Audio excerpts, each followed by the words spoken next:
UCR, what's your favorite scary movie?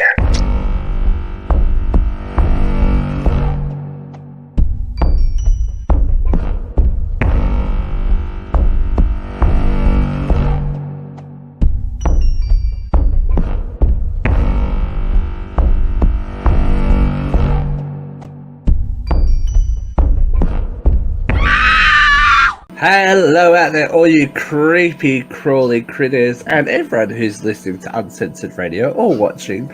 Welcome back to another installment, another stab, if you will, of Uncensored Horror. Oh, yeah. And I went there. I went there. I always go there. I live there. That's where I live. That's where I live. And we are going to be jumping straight into it today.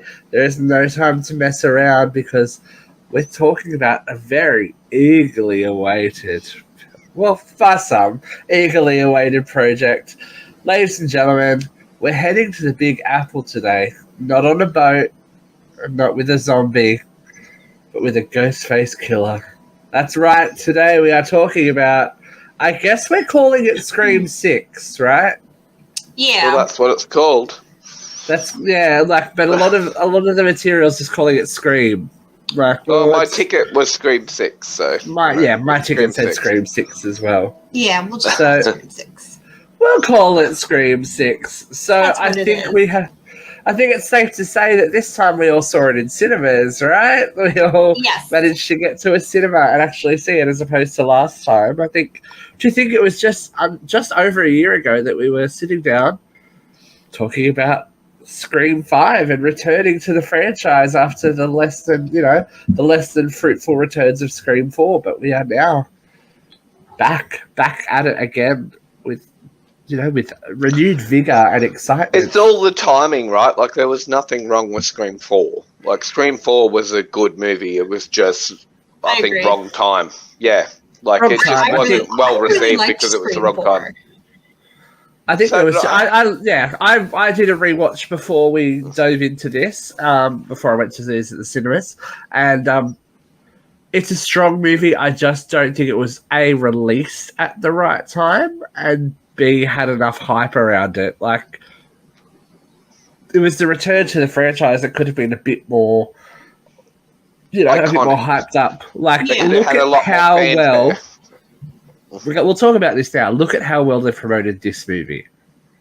This installment of this franchise has been marketed so beautifully. Like, it is. There's been teaser trailers. There's been different concept posters. There's an experience that you can go through, and like, they've really kind of stepped it up from going, oh, we can just trade off the name of Scream and go, it'll be a box office success no matter what because it has Scream in the title. They've realized that, hey, this is again a new generation of well, that's what I like too, is that these new kids that are in the film too seem like they're really ambitious. Like, they love it. They want to be part of it. Like, it seems like there's that energy there. Like, you can tell that they want to have a lot of fun with the ride. I'm still trying to decide how I feel about Jenna Ortega in this. Look, it's been quite a trip between the two movies, I think, but we'll talk about it as we go along. So this movie basically takes place like Scream 2. There are many, very, very, very, very, very, very, very many parallels between Scream 2 and Scream 6. But again, we need to do this at the beginning of every review. If you have not seen Scream 6 yet, pause the podcast, get your ass to a cinema, and go witness Ghostface on his marauding trek through New York City. Then come back and share your opinions with us. So, and then preamble done. Yeah, preamble done, So 1 year after the Woodsboro killings, this time, were perpetrated by Richie Kirsch and Amber Freeman, we find ourselves in New York City, a place where we probably never thought we would find Ghostface. And we find one very unique person. Very, I guess she's now like a fledgling scream queen. She's our girl, Samara Weaving. So for those of you that don't know, Samara Weaving, she was the star of Ready or Not, which was a fantastic radio silence movie that the guys that made Scream, made that movie as well, and they really were under quite a lot of pressure to add Samara to the cast ever since they were announced to take over the franchise. It's been Samara Weaving, get Samara Weaving, put Samara Weaving in this movie, put her in. And they put her in. Can I just say, she looked great in her dress. She looked great. She's tiny. Listen, the opening scene to Scream movies are iconic. So she should have felt honored, quite honestly. Definitely. And this one is definitely different in a big way. We get the parallels to Scream 2, where everything's happening in a very public space. Mm-hmm. But this is different, and this scene kind of set the vibe for the whole movie. I'm like, oh, okay, what is going to happen? Because we are in new territory. We have not spoken about it yet, but this is the first in the franchise without our final girl, our original final girl, Miss Nev Campbell, Sidney Prescott. We are Sydney-less this movie. So it was really open, and they could do pretty much, whatever to establish a new status quo and a new whatever. And this first scene definitely did that, as we see. I love that she's a film professor to start with. We're kind of going back to the films, but not really. Laura is waiting for a mystery date and gets phone calls. I love that she's like, "What's your favorite scary movie?" Not that one. It's like, oh, poor Scream. I gotta be honest, as soon as they said she's a film professor, I said, of course she is. Of course she is. She's gorgeous and skinny and blonde and cute, Very broad Australian accent. It's like, oh, it's a bit harsh on the old ear. I was like, oh, okay. Interesting. But there is a little bit of cat and mouse as Laura, who is trying to she's trying to be the good citizen, right? She's being the good girl, but ends up as a trope in a dark alley alone talking to a mysterious man on the phone. She ends up pretty dead. She ends up very dead. She apparently just does not listen to her lectures. Yeah, let's put it out there. They are definitely upping the violence. Yes. This time. The kills are very violent. The kills are very violent. There's not even a whole lot of blood. I mean, there is, but there isn't. But they're violent. Yeah. I mean, there's nothing left to the imagination. There is violence. There is anger in these kills. Yeah, even watching the original movie again, they do pull away from a lot of the stabs in the original film, given it was 20-something years ago now. But this one, we see knives going in repeatedly. She got a good scream on her. I can understand why they wanted her, the purity of the white dress, getting all bloodied. And Ghostface unmasked in the first 5 minutes of the movie. Right? What? I was like, what is going on? And these one-liners, some were really great, but now I see red. Come on. And that kind of gave me another movie that just explores that whole dynamic there of Samara Weaving's character and them not liking her and plotting to kill her. I think that needs to be its own thing. But I don't know. I don't think it does either. It's pretty obvious. College students hate their professors.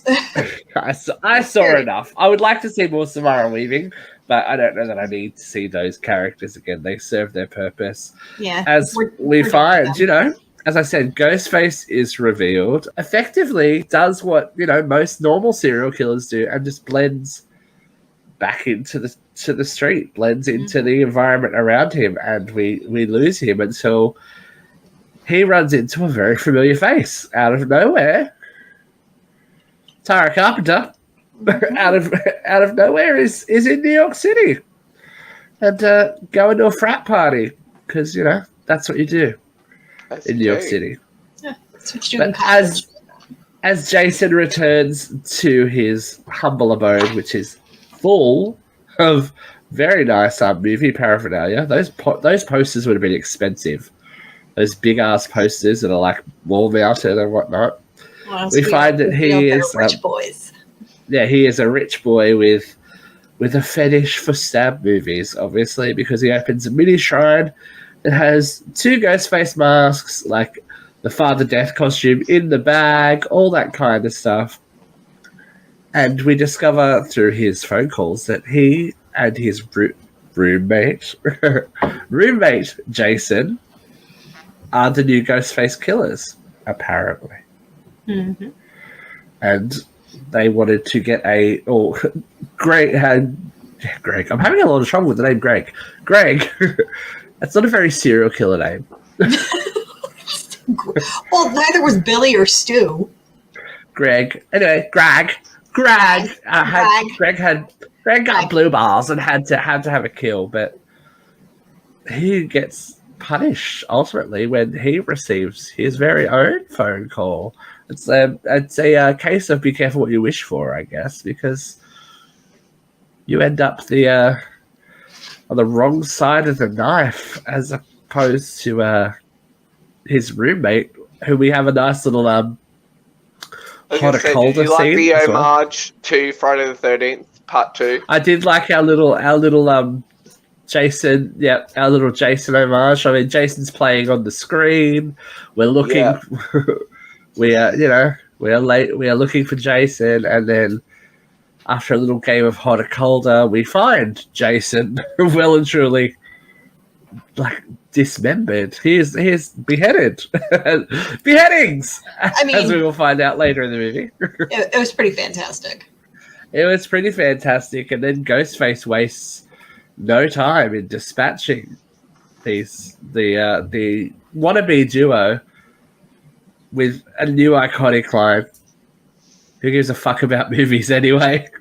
slash into our new titles, and I think that's a very appropriate way of putting the audience on the back foot straight away, because I had no idea what to expect after this. I was really enjoyed the red herring out of those guys because Katie, you've literally just seen this movie, haven't you? I literally just got to see this movie. I was really hoping to see it a lot sooner, but got out there today. Really enjoyed that twist because when he takes off his mask, you're like, really? In the first, where are we going to go from here? You like the fun is all out of it. We know who Ghostface it is. I really enjoyed that twist. I thought that was good. Well, as much as we right back into it. Right, as much as we think we are ultra cool, and we were back in the day when this is our franchise, and we were fresh and new, and everything was meta. Mm-hmm. We are programmed now to expect a certain formula. Yep. You don't expect Ghostface revealed in the first 5 minutes of the movie, and that really, I think, sets a mission statement for this film in particular. It is for the audience, but it's like, oh, we're not done. We're not gonna flatline in Woodsboro and have to run back there every couple of sequels. This is showing that there is fresh blood, fresh meat everywhere. And quite literally, because look at the size of this cast, man. This is a lot of people. It's a lot of bodies to get through. It was good. But again, fantastic marketing. Love it. Mm-hmm. Love the marketing. But we'll talk more about the cast as we run into them. As I said, we're in New York City now. And the core four, as we will find out, they are now labeled. They are now labeled the core four. In college, not unlike Miss Sidney Prescot and Randy Meeks in Scream 2. They've headed to the big city. And Sam is trying to do the right thing.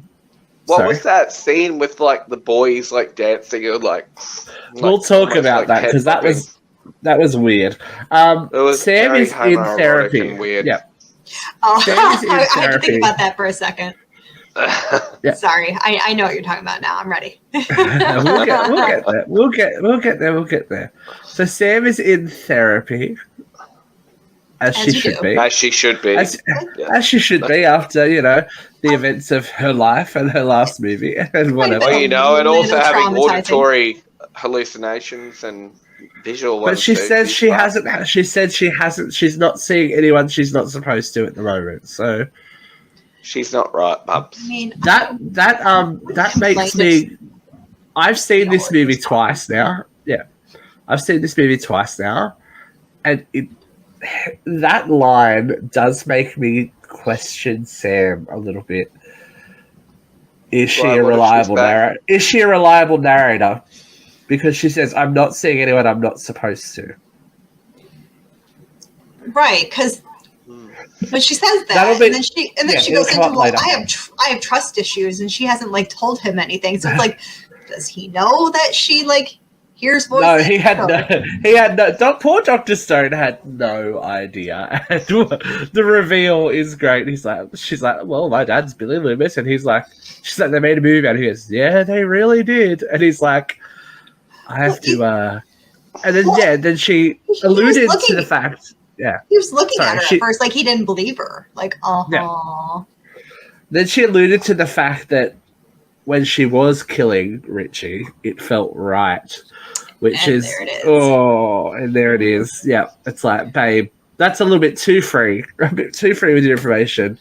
Yep. Yeah, you got to go. You got to go to the doctor. Yeah, call the police. So. Sam is not a happy girl. She's hearing shit, seeing shit. But I am also wondering, people. She had a point. She didn't make any threats.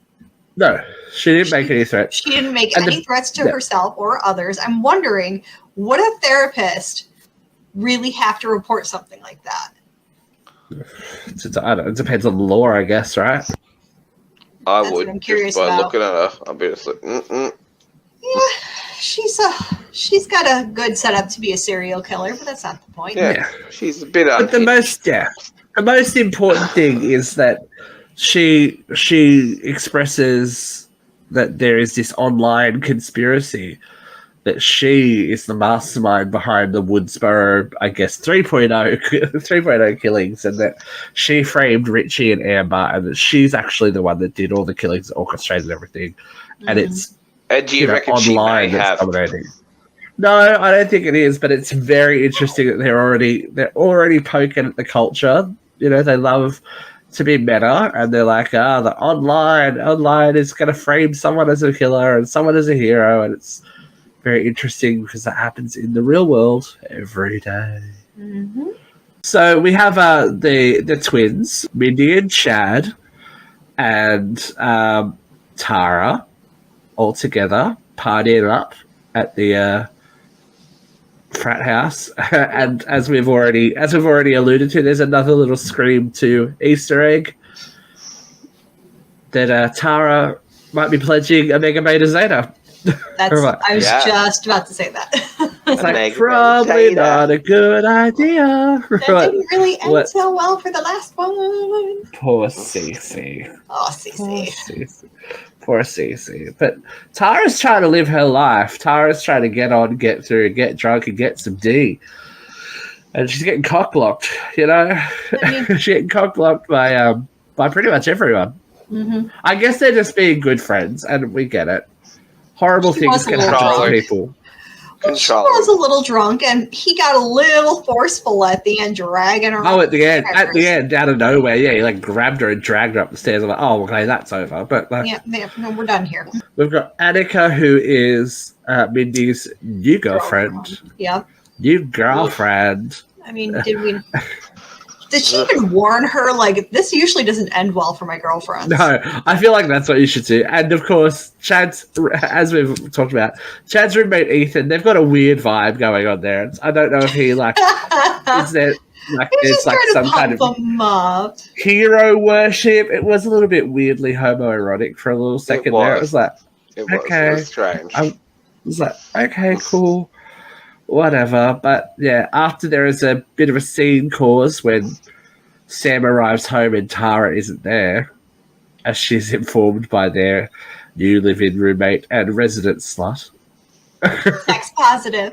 Sam is not impressed that Tara has not held up her end of the bargain and told her exactly where she is at all times, and crashes the party in a big way by causing a bit of an outrage, tasing the would-be date rapist in the balls, and pretty much ending their night. That was great. Like, Excuse me. I'm just going to tase you in the balls now. Okay, bam. Oh, no worries. A scene ensues as, Sam is overstepping her bounds, and Tara does put a good spin on it. She said, I'm not letting what happened to us over 2 days affect the rest of my life. And, she obviously hasn't, Sam's main concern is she hasn't dealt with it, but she's trying to move on in her own way, whereas Sam is very much focused on what's happening, what's going on. Yeah. Mm-hmm. But meanwhile, as happens with all those kind of good things, Quinn, who is the sex-positive roommate's father, Detective Bailey, gives Sam a call and tells her that she needs to come down to the station because, there's been some killings, and not only has there been some killings, but her ID has been found on the bodies.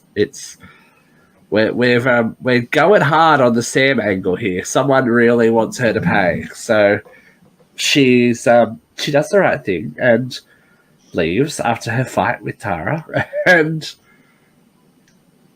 yeah, this is where it kind of kicks off. I thought this first part was a little slow, if I'm going to be honest. I was like, okay, I get we need exposition, but I'm like, okay, cool. I was like, so you felt it was a slow burn. This was not even we weren't even burning at this point. It was exposition, and I get we need exposition, but I'm like, oh. Mm-hmm. It was a lot. They were trying to chuck a lot into that, and then there's this weird out of nowhere Chad and Tara romance that they're setting up. Oh, I liked that. I kind of figured it wasn't in the first movie. No, but you kind of grow at all closer to people after going through such a traumatic event. I know, but but my issue is we saw that at the end of the first movie with Dewey and Gale, right? We saw the beginnings of that, and that's matured through. This kind of felt a little bit love interest. I just think it's just like a throwback to the first film. I enjoyed it. I ship it.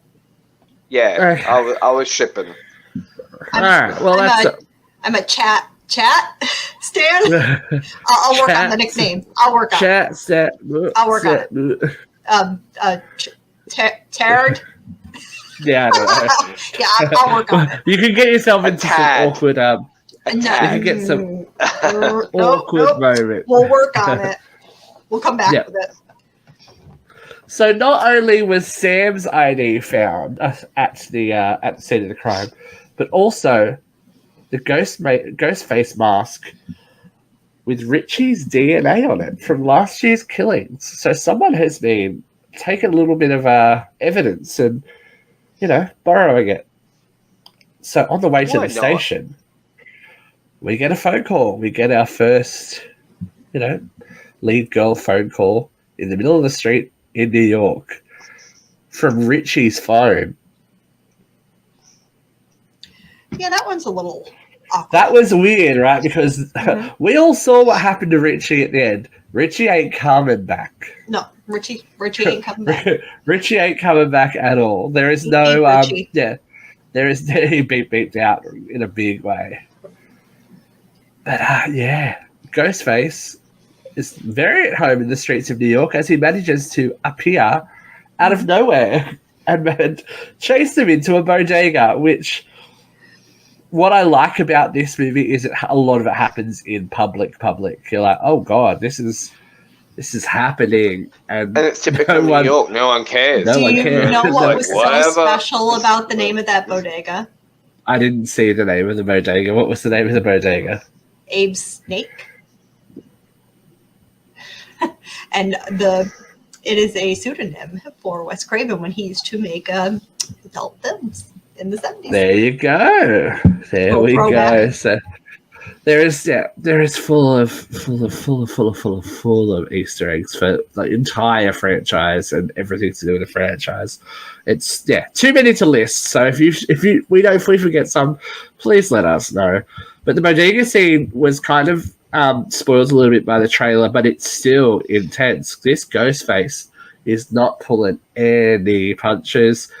He's like a shark. Everyone is collateral damage. It's just like you're in the way, bro.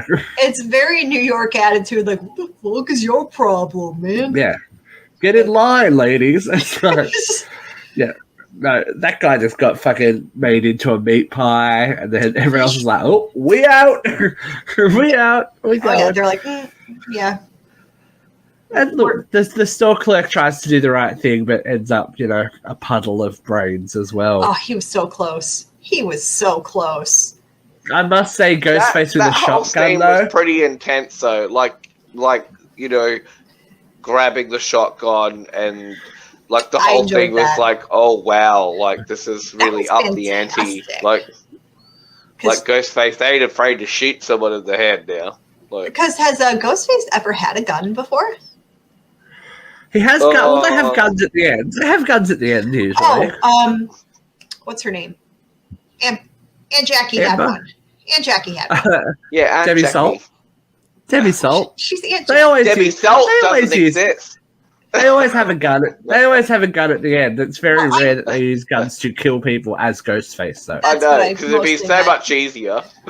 I know, but as a fucking shotgun too, that is no joke. Yeah, that was no joke.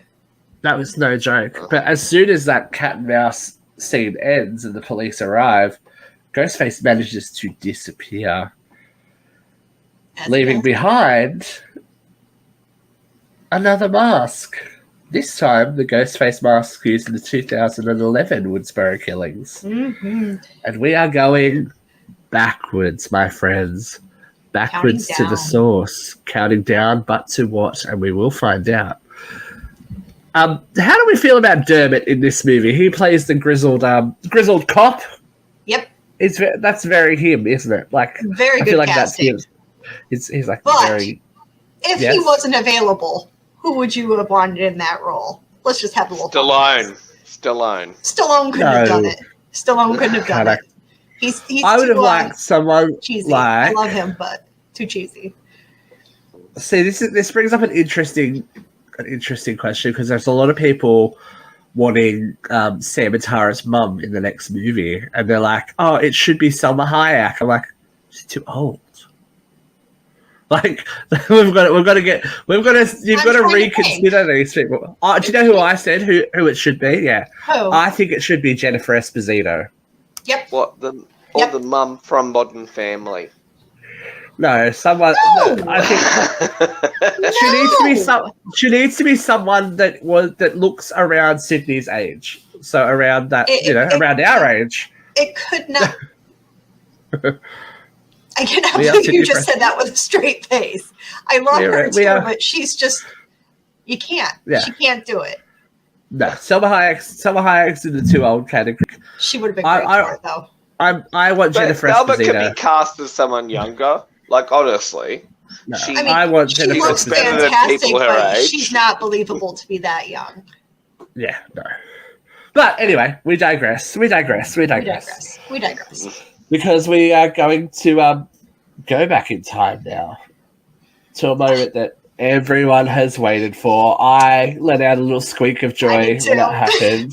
The FBI is in town, ladies and gentlemen, and the FBI has never looked so good the form of one Miss Kirby Reed. And she looks, and Hayden Panettiere looks fantastic, by the way. For what has gone in her life since the last movie. Last movie, she is well and truly back. Kirby I kind of like Kirby in 4 more than the new Kirby, though. Can I say that? You can, but I would love to hear why.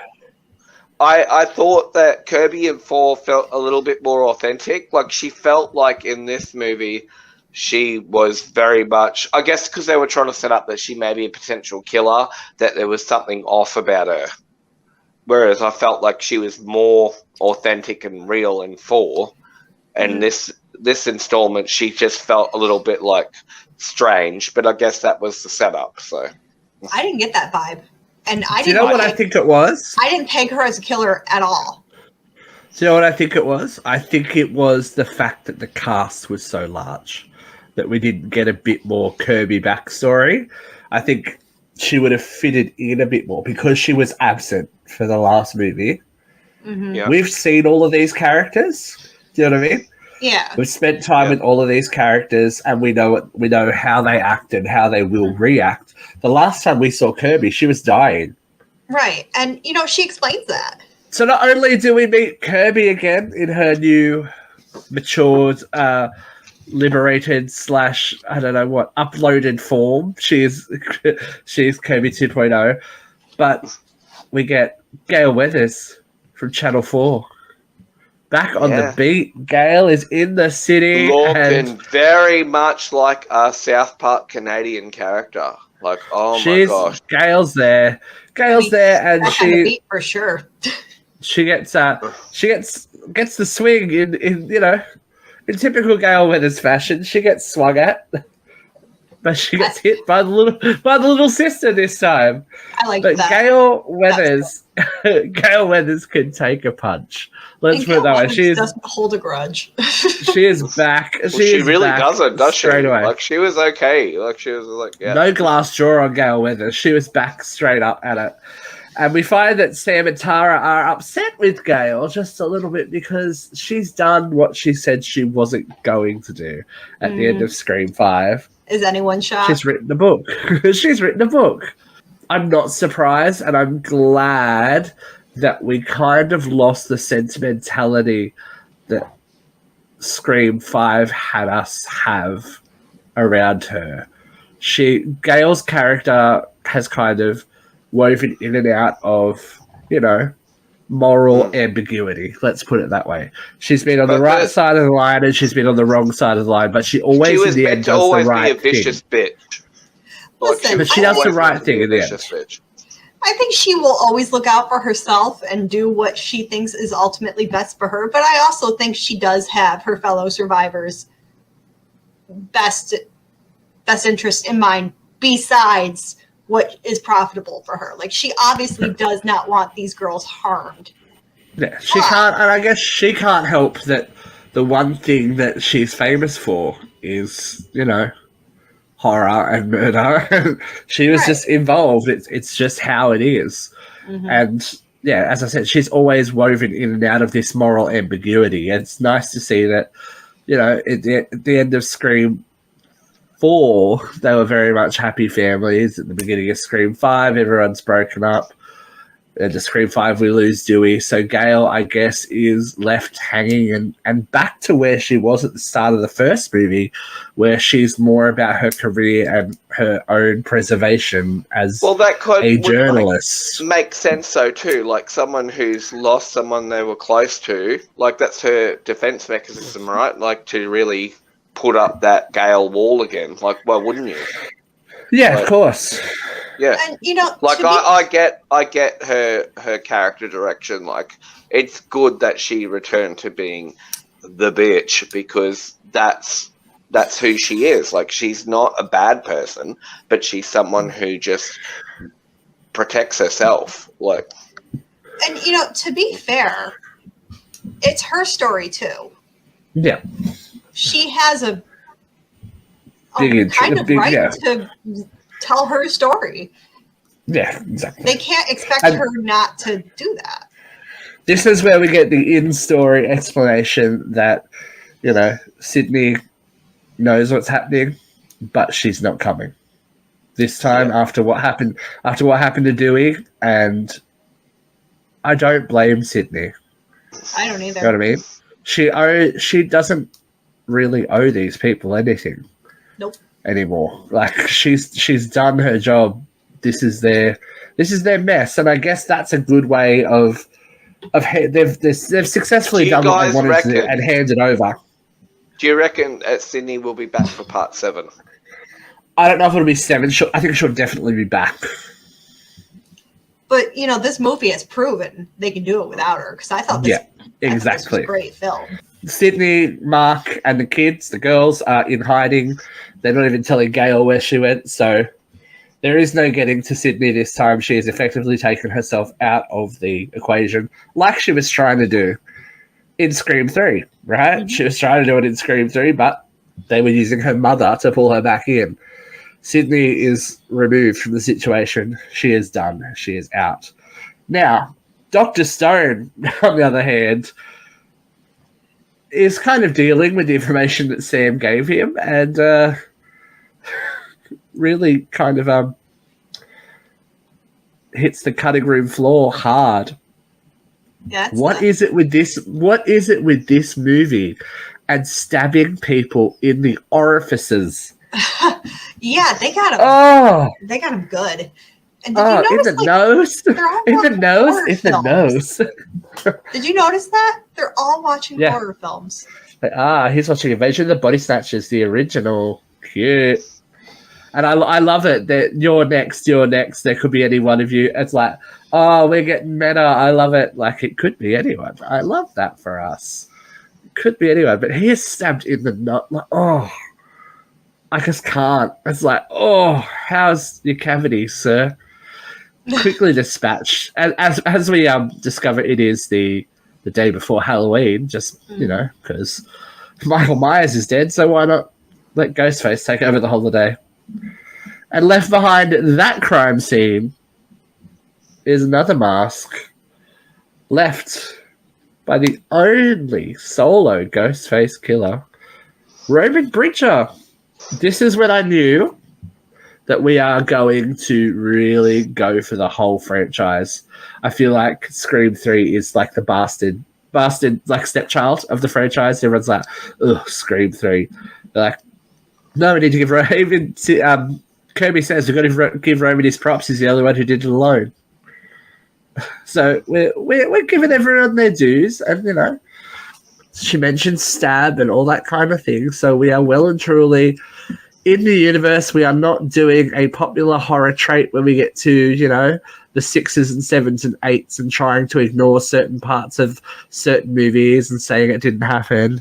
Are you talking about Jamie Lee Curtis? Everything is canon. I'm talking about pretty much every major horror franchise that want to take bits and pieces and use what they want and discard. Like, how annoying was that Friday the 13th fucking reboot? Like, what was that? Like, oh, let's kidnap someone because Jason always kidnaps people.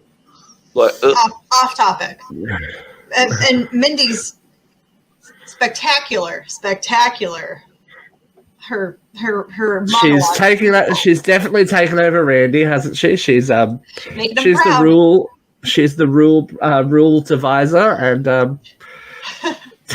but I don't know if we should listen to where Randy was right. I don't know that Mindy's that accurate. She does know the rules, but she doesn't know how they get subverted, and it's very interesting to watch her. She was pretty right about all of them. She was pretty right, but she always ends up on the receiving end. It's like, Mindy, you think you're smart. I like, big cast to get through. Lots of bodies to get through, which is what we need to start to do a bit quicker now because we are in Sam and Tara's apartment. Now, what we haven't mentioned is that Sam is like doing this whole, I'm a loner. I'm all I'm thinking about is Ghostface and my sister, except for the guy across the way who I'm shopping in secret.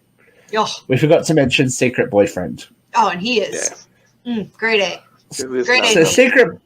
secret boyfriend rocks up when it is announced that Sam is the lead suspect in the murders that are happening because, her psychiatrist is now dead as well. There is footage of her having a disagreement with someone on the street, which we saw earlier, and we know that wasn't Sam's fault, but, people can twist anything with social media, as we are learning. And this is where it happens. I really thought this scene was effective. They get attacked in their own apartment. There is no safety for these kids. They are playing the adult role, but we're just going to remember they are freshmen. They are in a new city. They're alone. There's no parents. They are fucked. It's by the way, I'm putting it. Was it Ghostface that sent that text message, or was it Cute Boy? That sent what message? The message that they received from sitting at the table, and it's. But that's Ghostface because it's sent to all their phones at once. That's what I was wondering. Because I was wondering how he's got unless They're he's airdropping it, because you can do that. Yeah, you can do that. I think that might have been an airdrop. It all happened at once. I love. It was a very very effective when a stranger calls moment. Right. The call was coming from inside the house, well and truly, and there was 1, 2, 3, 4, 5 of them in the house. But she got plus Quinn and her boyfriend. What's left of what's left of Quinn's boyfriend? yeah, that's right. We found whoever it was tonight. Bothered me about that. Yeah. There's, like you just said, 5 of them? Yeah. And they hesitate to go right in to help Quinn, even though they can see that she is, being held by Ghostface. Yeah. They can hear her getting attacked, and they're standing at the door. Just, maybe we should. You don't think it's a bit of shock? A bit of shock, maybe. I don't know. This is the first time that Chad and Mindy are experiencing it again. I don't know. I didn't like it. It felt very disingenuous, honestly. I don't know that you would expect it to happen in your own home either. Right, but the fact that he had been there, it's like forced, because they're going balls to the wall the rest of the scene. They're reacting quickly. They're thinking right on their feet, but they can't go in and help their friend. You need impetus to act, though. I guess. Fair enough. When her body gets thrown at them, that's impetus. Like, oh fuck, I'm out. Yeah, that will come right up. Tara and Chad take off, and then other Ghostface is very quick though. Manages to get Mindy and Annika in one shot. And again, they like that. I want to know how Annika survived that stab and that lift. It's like, oh god, because isn't that what killed Dewey? It's Dewey 2.0. Yeah, right. It's Dewey 2.0, and a lot of tiny little thing. A lot of knife twisting. I'm like, girl, that had to hurt. A lot of knife twisting, a lot of screaming. Was not getting out of there. Okay. Well, no, of course she's not, but she shouldn't have gotten up in the first place, is what we're saying. I would like to think that most of the blood they used was probably on this scene because there's a lot of blood. Sam tries to arm herself, and she discovers all the knives are gone too. So they have been set up. It's someone. It's someone they know, and someone they know intimately. The killer is someone. The killer is someone, but it's someone they know intimately that has been in their house and has willingly taken away their ability to fight. So when they are running away from Ghostface, and Ghostface is not, this Ghostface don't quit. This Ghostface is not one to disappear. He sees the job through to the end. The latter scene was pretty intense. Yeah. It was everything that I wanted, actually. I was like, oh, yeah, that's cool. Would you guys have made it across? Probably not. Nope, me I neither. would have. I'm not good at heights. I'm not good with heights. No, I don't like heights, but we would have gone down. I would have been straight across. I would have been like, you'd be like, you'd see me for dust. I'd be like, bye, bitch. Nope, Steve and I would just be holding each other screaming. But had my guts all cut out like Annika, then maybe no. Yeah. I probably would have been a bit slower. Put in a good effort for having her guts spilling out. I can't believe they left her till last. Like, fuck that. And Mindy's like, you're losing a lot of blood. She's like, say something more positive. Say something more positive. Mindy, you're not a bro. You should have put her on that goddamn ladder. Yeah. No. She was fodder. We could, when she didn't go second, you're like, you're fodder. You're gone, girl. Oh yeah, I knew she was done. The whole grabbing of the ladder and the shaking, it's like and then the fall and the bin hit. Oh my god. I didn't even think she was going to get on the ladder, to be honest. I thought that he was just going to finish her off before she could even get out. But the fact she even got on the ladder was impressive. But you heard her head hit that bin that was not okay. And they saw this. I think this is what's important for this movie, is that they are seeing the violence that's happening to the people that they love. Whereas last time it was very much, let's get them separate, let's get them alone. And that part of that was because that was filmed during COVID. They couldn't have these massive scenes where everyone was together all the time. I think there's something a bit more terrifying that this is happening en masse and they're seeing it happen and they don't know where it's coming from. It kind of broadens the horizon of the danger a bit more this time around. Because, they're in a city of strangers. It could be anyone. So after this attack and, Quinn's father finding out that, his daughter has been brutally murdered, Gail pops up doing her due diligence and does her famous off-the-record moment. This is some of my favourite stuff. I think what I learned from this movie is I want more Gail and Kirby together. They are brilliant. I love those two together. You're the FBI. You're a child. I'm 30. You look like a zygote. Like, that was yay! And then Gail going, it's called investigative journalism. No, I'm just really good at my job. One day you will be too.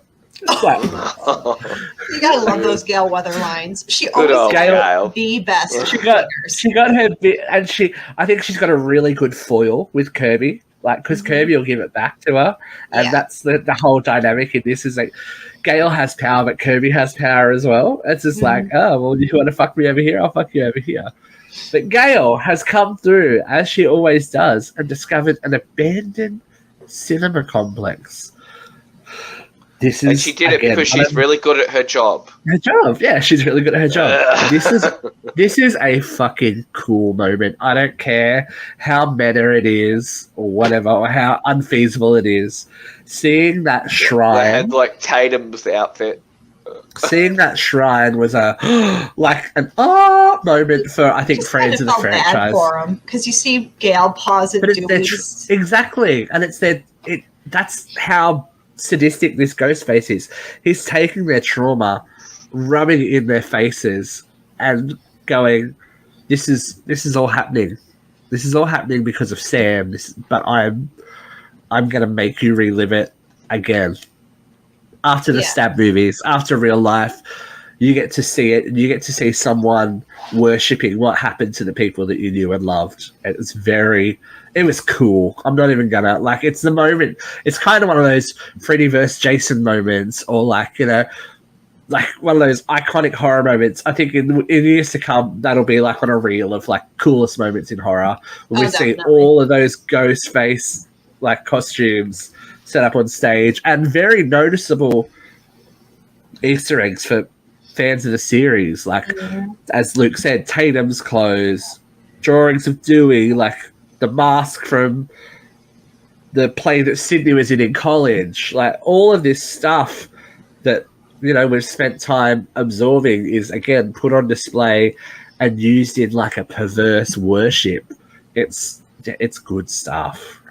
It really makes you imagine if they released the Woodsboro murders as a book with a ghostwriter as Gail Weathers? It would be... I'm surprised they haven't. I'm surprised they haven't either. Yeah, it would be a bestseller straight away, even though it could be the worst book ever. People would buy it. Well, I'm surprised they didn't do the Blair Witch, how the Blair Witch Project had all of that supplemental material that was, imagined and created the world. I'm surprised they haven't. They missed the boat in script, but I think they could still do it now and it would still sell out. Yeah. So this is where we get a bit more exposition, a bit more building of the love story between Chad and Tara. We get a great moment between Mindy and Kirby, and we get a great moment between Kirby. I think Kirby really shines here. Do you know what this part does for me? It proves that the legacy characters are still needed. Yeah, in a small way. Not that they need to be the stars of every movie, but those legacy characters will always tighten up the story.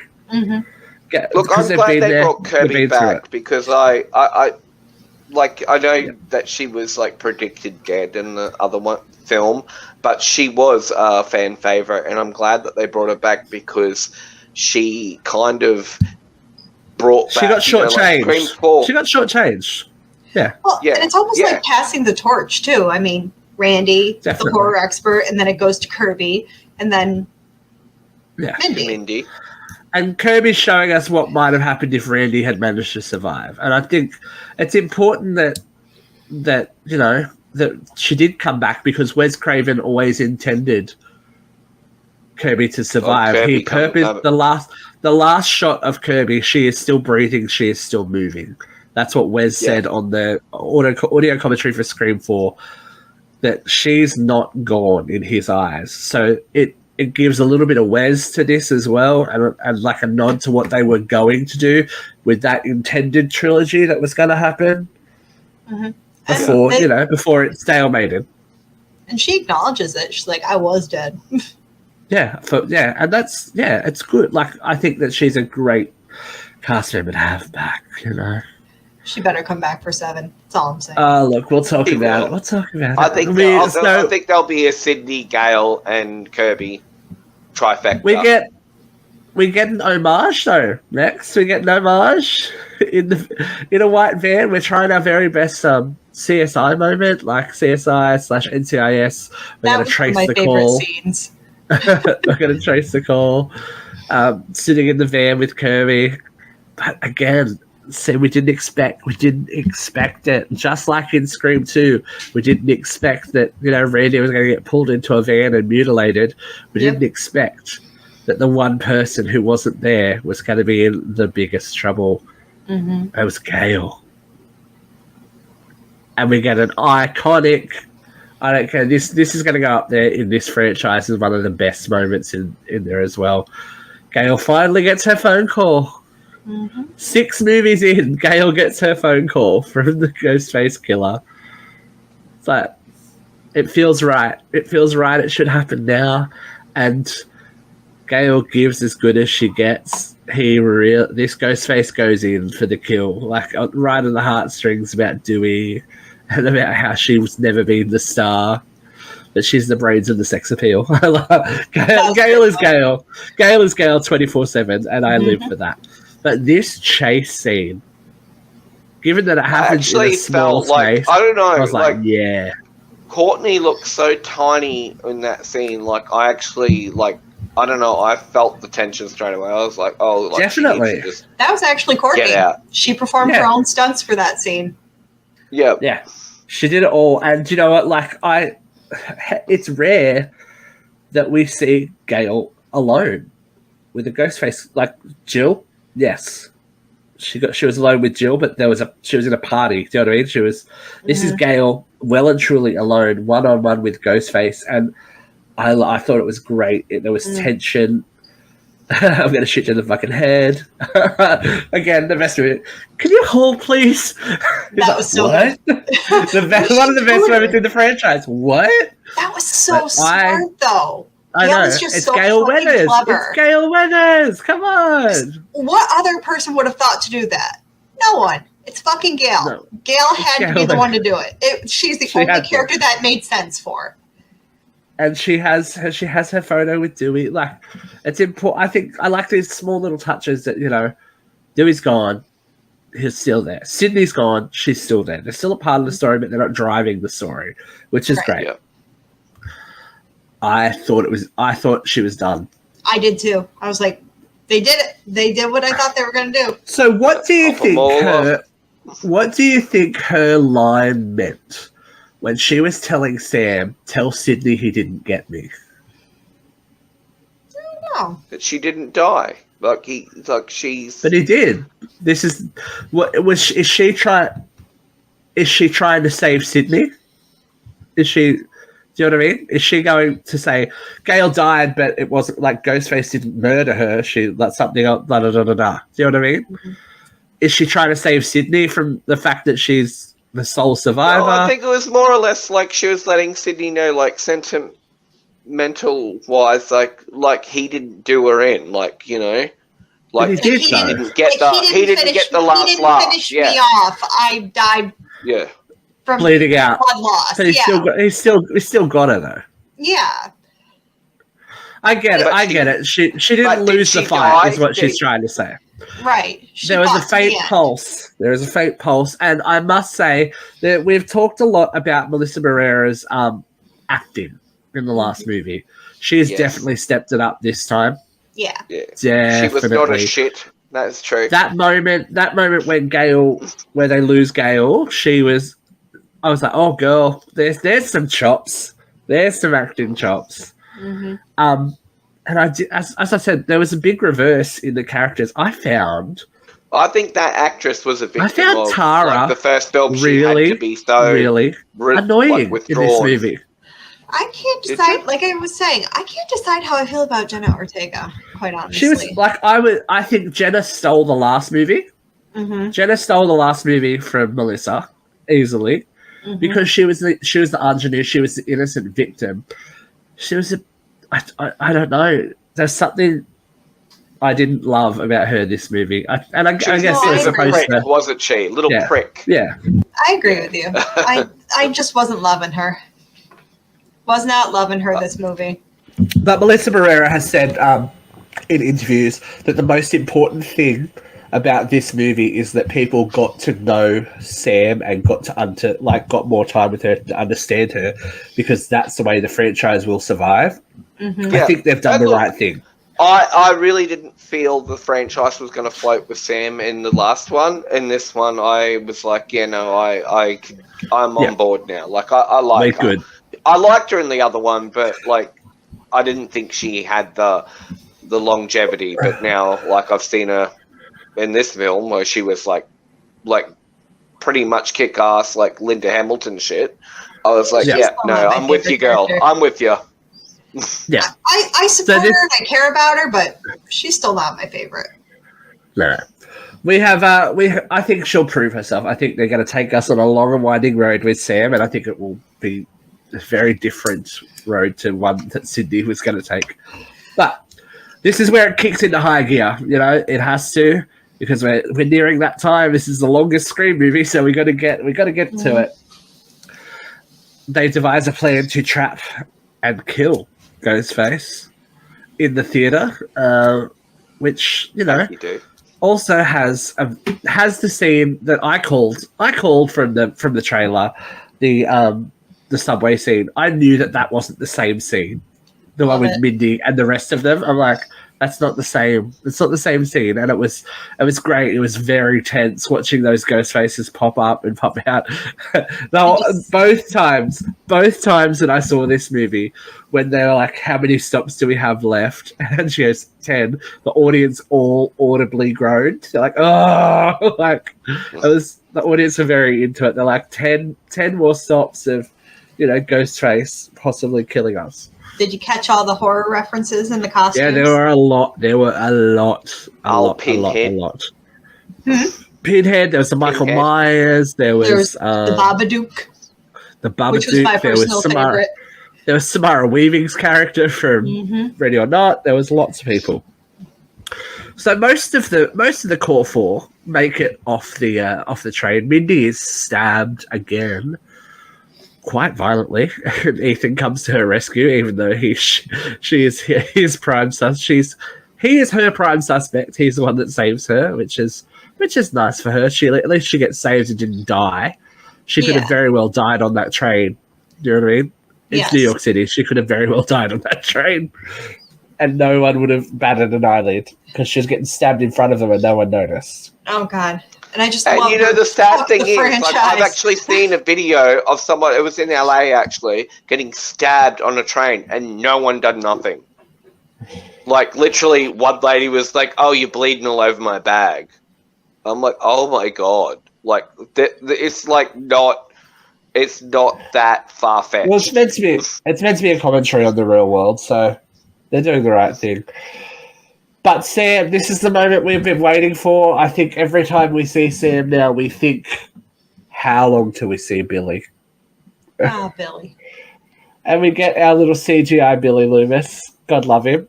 He's so Skeet pretty. still looks good, but they've definitely buffed him out. He looks good, and Sam does. They gotta make him look 1996 like he died. Yeah, Sam does the thing. Sam takes the knife from the original killings. Her daddy's and her dad's knife, and clears the place herself because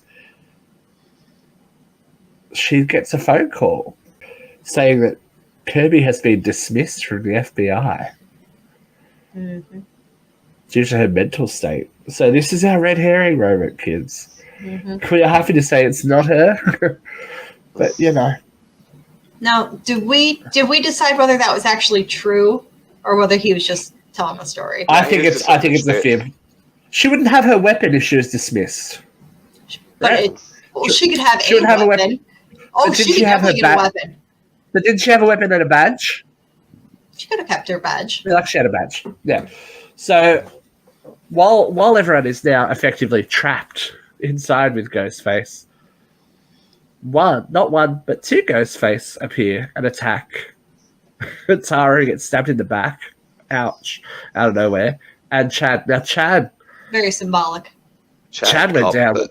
Chad copped it. And controversial opinion, I think he should have died. I don't like you.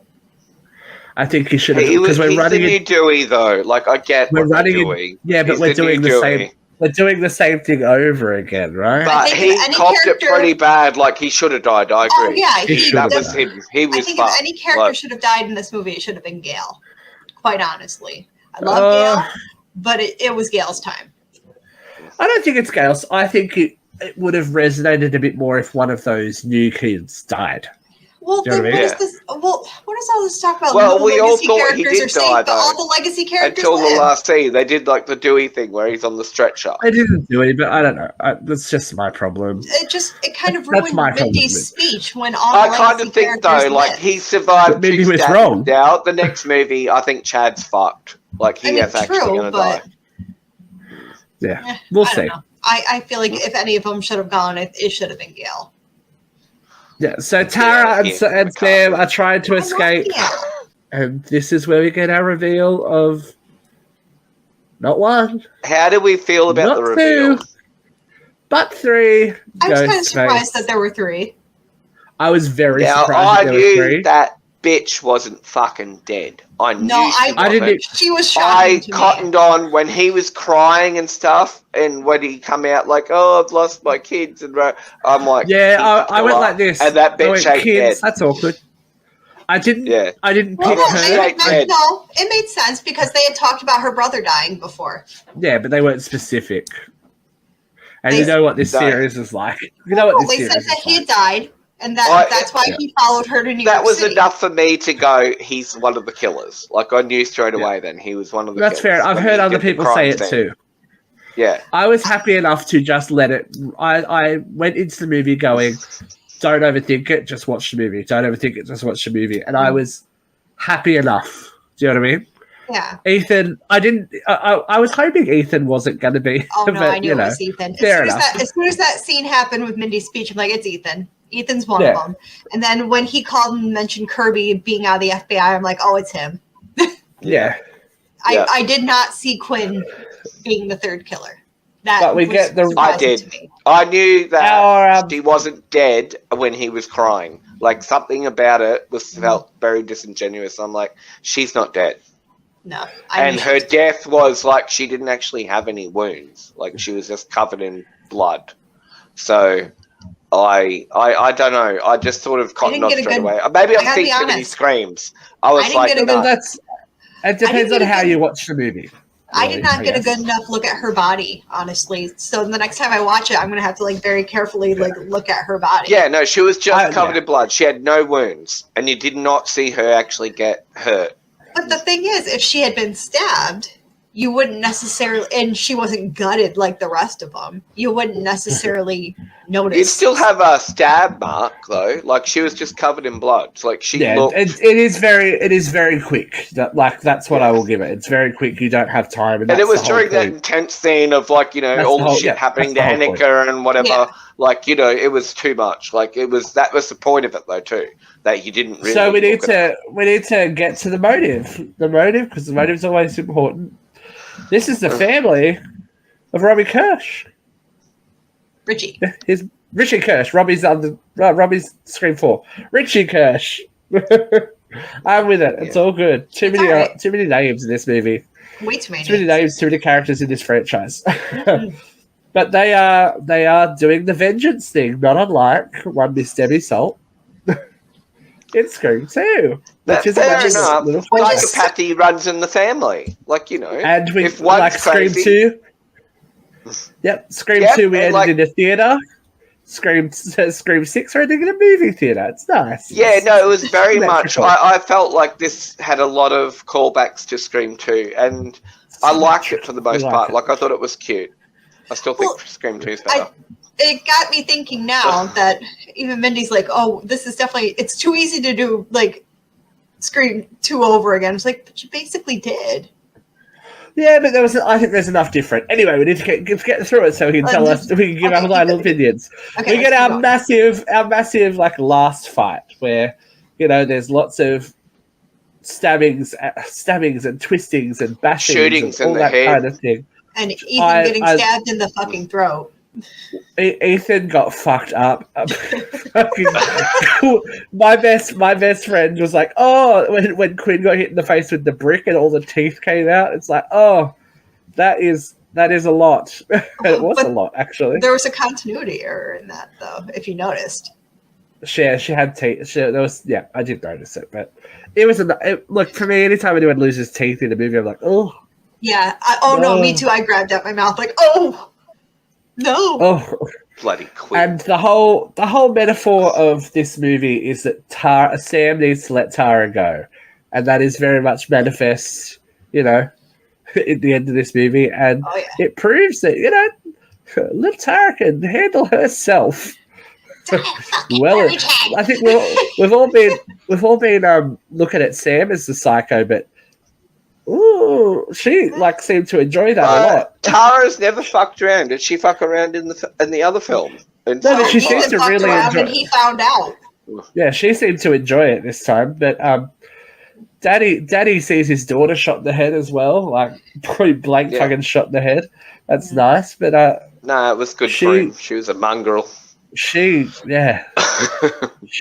does what he wanted. She does what he wanted. She put on the mask. Mm-hmm. She put on the mask. She put on the costume. And you need to be careful what you wish for, detective, because she stabbed him 8 ways from Sunday. Yeah, she did. She got him good. That bitch has got some good, elbow maneuvering. She can stab, and then, put it in an orifice and twist it. It's like, oh god. So I don't think we need to worry about any of these guys ever returning. Yeah. No. Especially at the end. When Ethan resurfaces and Kirby proves a point that, you know what? Dropping a TV on someone's face can kill them. Okay, and another continuity error. She saw it in a movie. He's screaming. Dude, you just swallowed a knife. You're not screaming. He could be. It should have probably been a bit more guttural. It should have been more guttural. But yeah, Kirby did what she saw in a movie and took care of it. It was great. For her. It was great. So, we end on a positive note for them. They've lost a lot of blood, but they are still alive. Demi Lovato. Did you like Kirby's line at the end when she told them that they'll always be family? It was like, oh, you're in the sequel, bitch. If you need me, call me.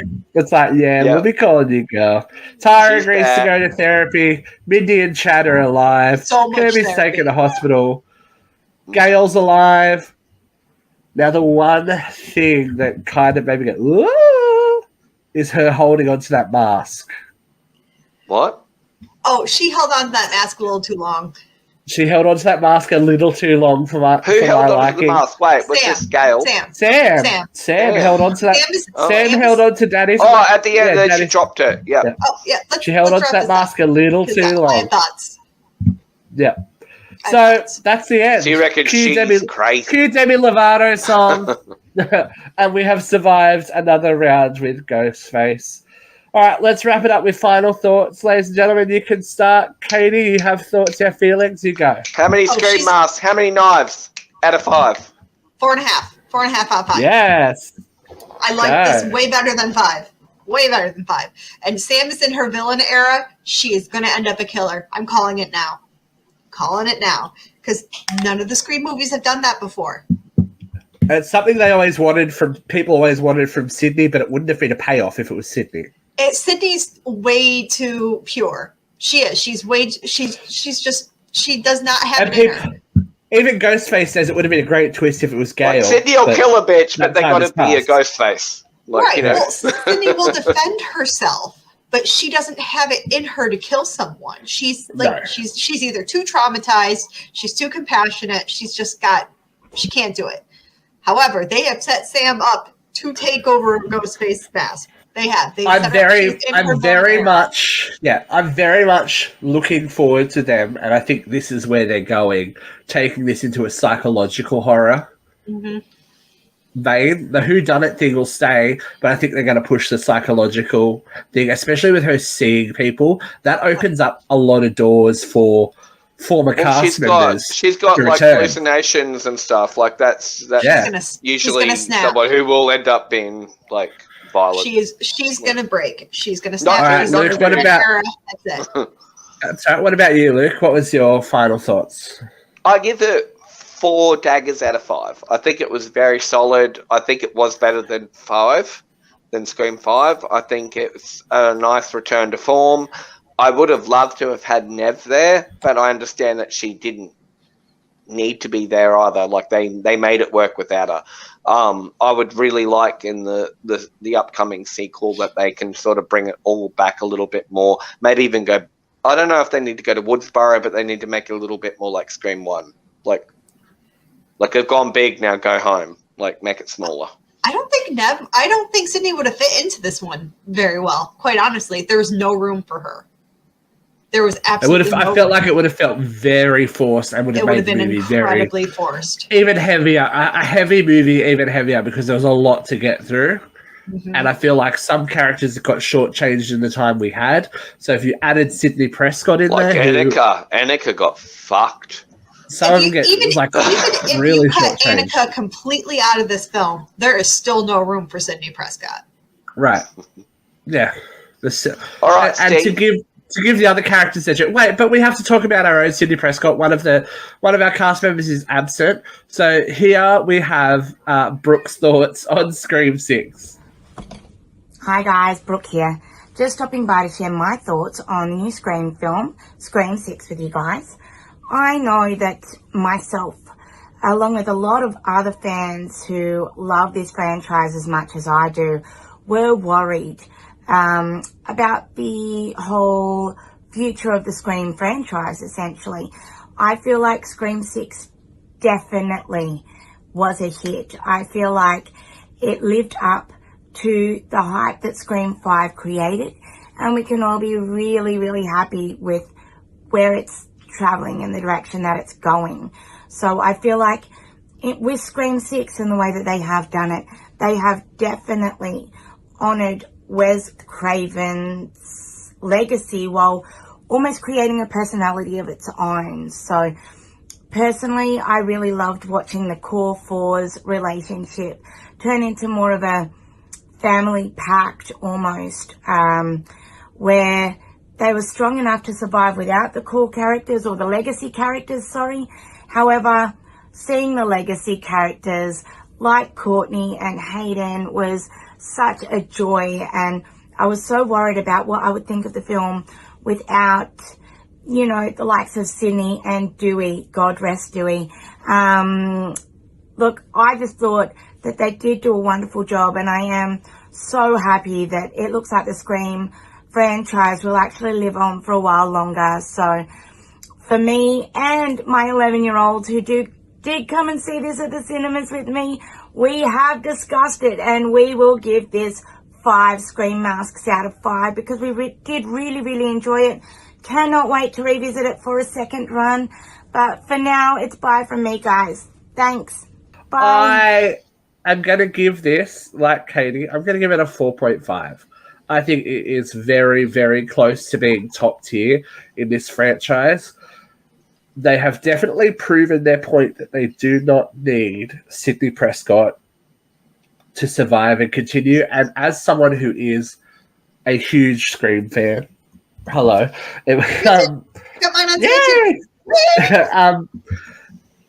I feel good about that. You know what I mean? I feel like we're gonna have potentially 2, 3, maybe 4 movies where we don't have to rely on the same tropes.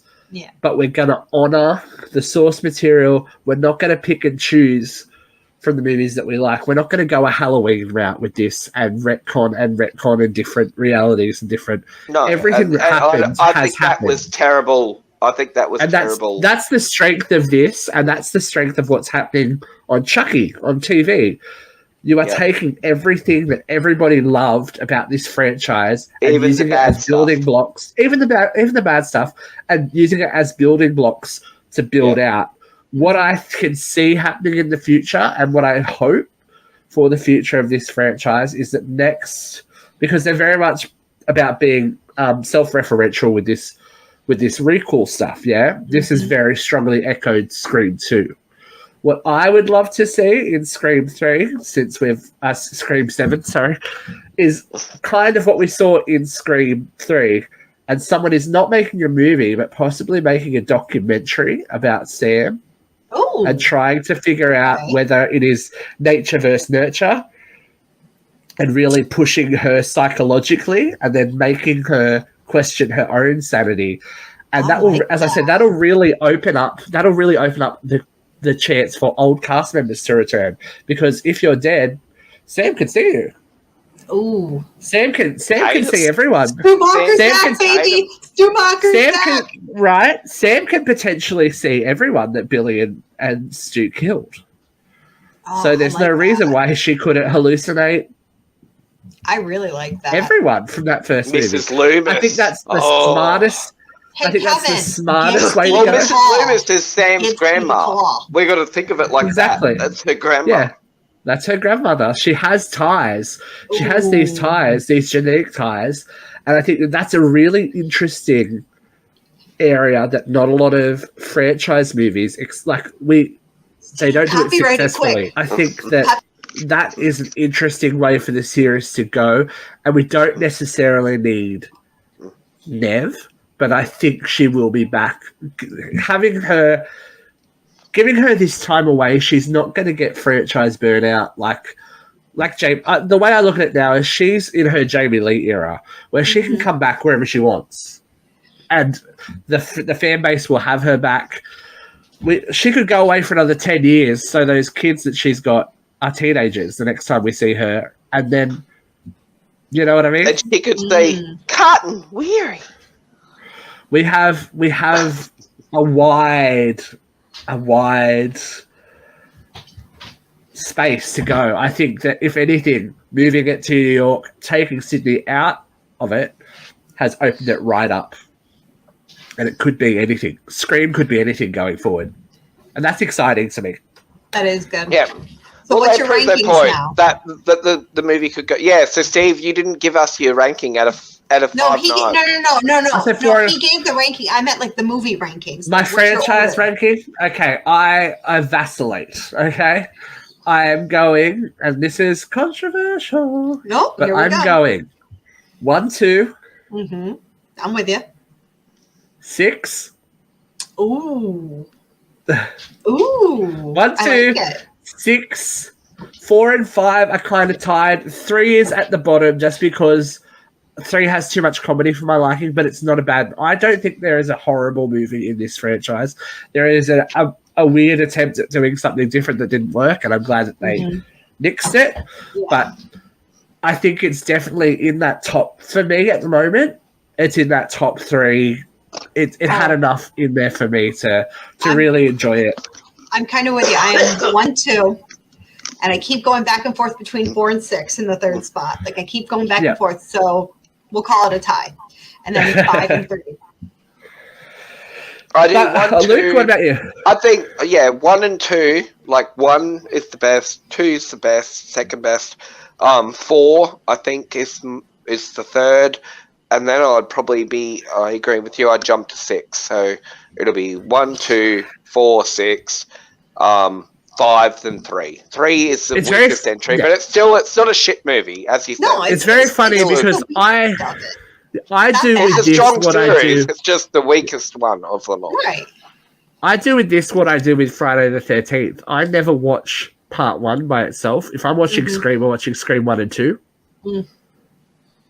Yeah. I don't know why. Like, I feel like they are one movie for some reason. It's like Halloween 1 and 2. I always watch those two together. Like, they go together. I don't know. The important thing to note, though, is that this currently is the #1 movie in the world. What's the box office right now, Steve? Can you bring it up right now? So, on a budget of 33 to 35 million, this is currently sitting at 116. We all knew it was getting is budget back. So it was a soft green light before the release, but Scream 7 is going into production this year apparently. To be released next year. General Tago will be there making it rain. She'll be like, I am more excited about the 7th movie than I was coming into this one. Because there's so much possibility now. Well, because 5 was kind of like, I want to love it, but I don't love it. But this one, I'm let's do it. Ready. 5 was always going to be a hard movie, yeah? 5 was always going to be that hard movie. It was bringing it back, they got it right this time. They got it right in 5, what they got wrong in 4. I really... okay. Yeah. So, except, you know what I mean? Except I mean in passing the torch. Yes. Passing the torch to another generation. Yes. Okay. In passing the torch to another generation and ensuring that this franchise continues they did pass the torch to Kirby. Yeah, well, I hope that Kirby will be back. I wouldn't mind if we sat Gail out for an entry. I think give Kirby her time. Give Kirby her time to shine. Take us right out of it. Yeah. I think Gail needs to go into hiding and recover from those injuries because they're pretty severe. Exactly. And I think the next time we see Gail might be the last time. But I have my theories on how we're going to get Sidney back. And I think I think what will bring Sidney back to the fold is Gail's death. That's a good point. That's a good point. I've said it about this movie, but I think it's a couple of movies down the track. I think we're going to get a fake out, and I think we're going to get a final kill after the killer reveal. And it'll be this is my theory. So again, trademark this. Trademark if you want. We get through the movie, everyone survives. Gail gets another call. Gail is tortured, killed, and then the killer rings Sidney off Gail's phone, and that's the end of the movie. I want to see Sidney finish out. Imagine the last line of a Scream movie after Gail has been murdered, well and truly murdered on screen. Being, hello, Sidney. Oh yeah. Yep, I'm in it. But I would cream my jeans. Let's end the show there. But what I want to see for the final Scream movie, the final one, the ending of the franchise, I want to see Sam and Sidney. I want to see Killer Sam going up against our final girl, Sidney. I honestly think that's how it's going to go. Yeah, I think Sidney versus Billy. But Sidney, do we want Sam to be a villain now? Like, I don't know. She is on her way. She is in her villain era. Like I have been saying this whole time, she is on the way. There is so much more possibility for her to go down that route than Sidney ever had. I reckon General Tag is going to smash her too. She is. Do you know what? I don't think not to be a bad guy. I don't think she is. I reckon she'll kill Tara. I reckon the Core 4 will all die. I reckon Core 4 will all die. If we get to a final, and Tara will go. If we get to a final movie, like we're ending it. Oh yeah, we're cleaning the screen. I think they will wipe everyone out except for Sidney. Yep. Copyrighted uncensored horror. I feel like that's kind of the way it should be. But we'll get there because hopefully this time next year, my friends, we'll be discussing Scream 7. But until then, we hope that you have enjoyed Scream 6. Let us know your feelings, and we will see you again really, really soon on Uncensored Horror.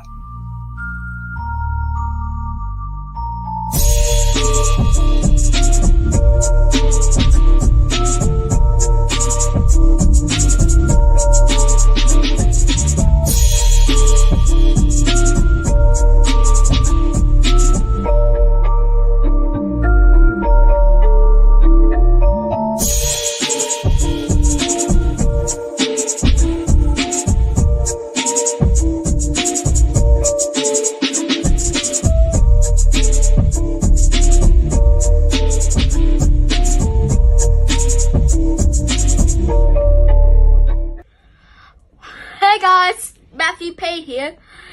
Me and Ghostface love Scream 6. Best Scream ever! Oh yeah, baby.